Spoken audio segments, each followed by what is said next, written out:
All right, so let's now look at the second guiding question, which is how does the planning and control process work? And this is actually the process that companies go through when they, let's say, make budgets or even after having set the budget.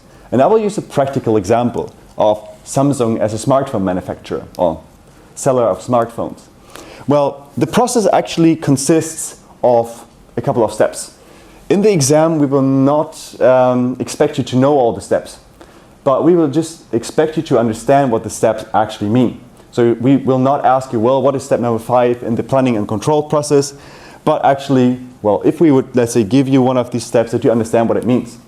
Well, let's start with the first one, and let's say we are Samsung in the smartphone market. Let's say, well, the first thing is establish mission and objectives. So we could say, for example, we want to stay market leader in the smartphone market over the next 5 years. So this could be, well, let's say our objective. What we then have to do is undertake a position analysis. Well, where do we stand? What do we do currently?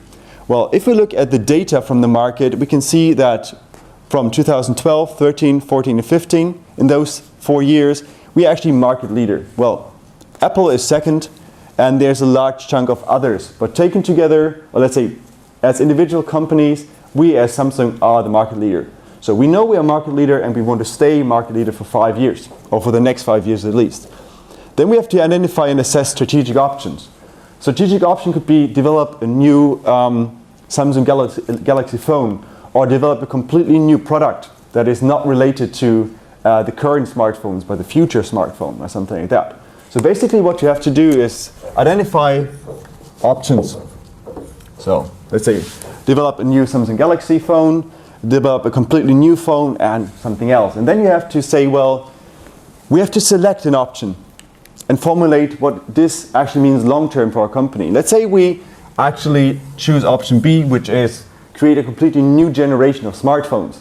Then we would, of course, also for our long-term plans change our projections because we have introduced a completely new product into the market. So this is actually meant by this. And of course, there can be so many strategic options. So you have to then to find out which is the best option for you in your company. Well, after this, we come to the part of preparing budgets. And like we said before, it's a short-term plan.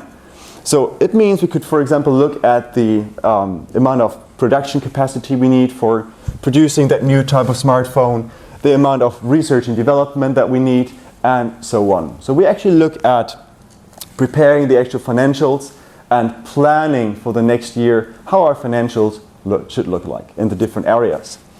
Well, then we actually perform and collect information on what we actually do, like we did in the example before with PLA 10. So I want to study 5 hours, I only study 3 hours. Then you actually see that there are so-called variances. So it's not 5 hours, but it's 3 hours. So it's a variance, it's a difference. And then we have to respond to them. Well, in the example of the PLA 10 learning, you simply studied more. And if you look at Samsung, for example, if you find out, well, we wanted to have, or let's say we plan to have $100,000 in as a certain production item as costs, but we have $120,000, then actually this is a variance of 20,000, and we have to do something about it. We have to reduce our costs, or we have to change our projections, or whatever, or maybe adjust our budget if that's possible, or get raw materials cheaper, or anything like that. And then, well, finally, and that's what I just said, revise the budgets and make them either fit or reduce the cost. Nevertheless, you have to respond to the variances and exercise control, so getting back on track. So exercising control is essentially getting back on track of your original plans. Well, then you revise the plans, as I said, and then you start the process again if that's necessary.